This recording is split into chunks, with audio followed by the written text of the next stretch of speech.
Alors voilà, on est à Tisha B'Av, au Kotel, assis par terre. Ce jour si important.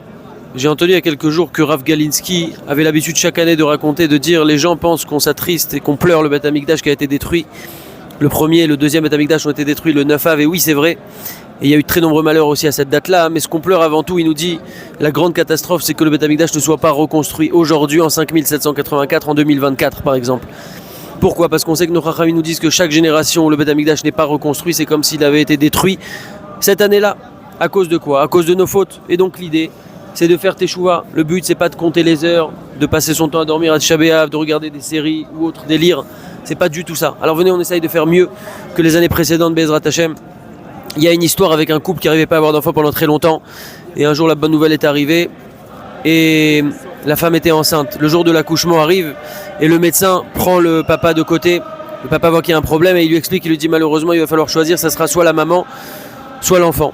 Ils sont déchirés, ils se concertent ensemble, on parle pas au niveau halakha maintenant, c'est une parabole. Et la mère dit voilà, je vais me sacrifier pour mon fils et tu lui expliqueras que je me suis sacrifié pour lui et qu'on a fait tout ça pour lui. Et les années passent, l'enfant grandit et donc le jour de sa bar mitzvah arrive, c'est le jour de son anniversaire et c'est également le jour de la haskara de sa maman, c'est la première fois qu'il va pouvoir faire Kaddish.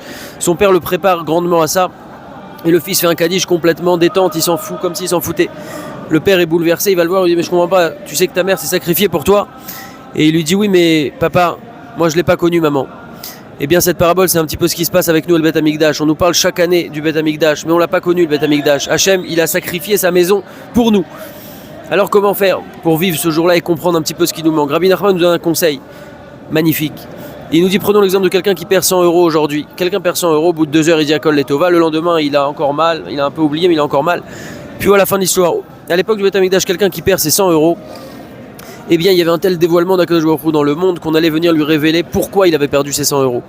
Et donc on va lui dire par exemple, tu sais le jour où tu les as perdus à tel endroit, à tel moment, il y a un pauvre qui est passé 10 minutes après et qui a pu manger grâce à ça. Non seulement que la personne elle est plus angoissée, mais en plus de ça elle est contente, elle a de son épreuve, extraordinaire. Et bien ça nous manque. Sur ça on peut s'attrister, de plus avoir ce dévoilement d'Akadosh Baruch Hu dans le monde, ça doit nous manquer.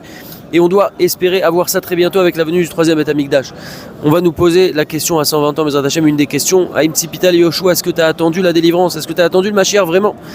On va devoir tous répondre à cette question. Alors c'est quoi attendre le Mashiach? Bien sûr c'est prier pour le Mashiach, mais c'est aussi agir concrètement. D'ailleurs Tisha B'Av ça tombe toujours juste avant les vacances. En général après on est très détente, chacun a ses petits programmes. Mais l'idée c'est pas de revenir à sa routine. Plage mix, boîte de nuit, prix de soute, on regarde ce qu'on veut, on n'étudie plus la Torah, on oublie Hachem en vacances, on prie plus, la tsniout on diminue, c'est pas ça le but. Le but c'est d'augmenter au contraire. Et donc ça on va devoir faire un travail individuel. Chaque action qu'on fait, chaque mitzvah qu'on fait, chaque mida qu'on travaille, tout ça, ça rapproche encore plus le Mashiach et c'est une façon d'agir concrètement. Le Rabbi de Lubavitch il nous explique que ce jour de Tisha B'Av, ça va être un des jours les plus joyeux quand il y aura le Mashiach. Il va être transformé en jour de fête. Le potentiel il est déjà là, mais c'est à nous de le transformer par nos actions. Rabbi Pitras de Goris également, il nous dit que c'est un jour où on peut prier parce que quand on est assis par terre à Tisha B'Av, on a le cœur brisé et on peut faire de grands miracles avec notre filote. Encore une fois, ce qui est important au-delà de la halachot, c'est l'esprit, d'avoir un esprit de teshuva pendant ce jour de Tisha B'Av qui est un jour très très très important, qu'on puisse le mettre à profit, que ça soit Be'ezrat Hashem le dernier Tisha B'Av et qu'on puisse agir concrètement et pas simplement passer encore un Tisha B'Av comme les années précédentes. Be'ezrat Hashem, à nous de jouer. Chazak.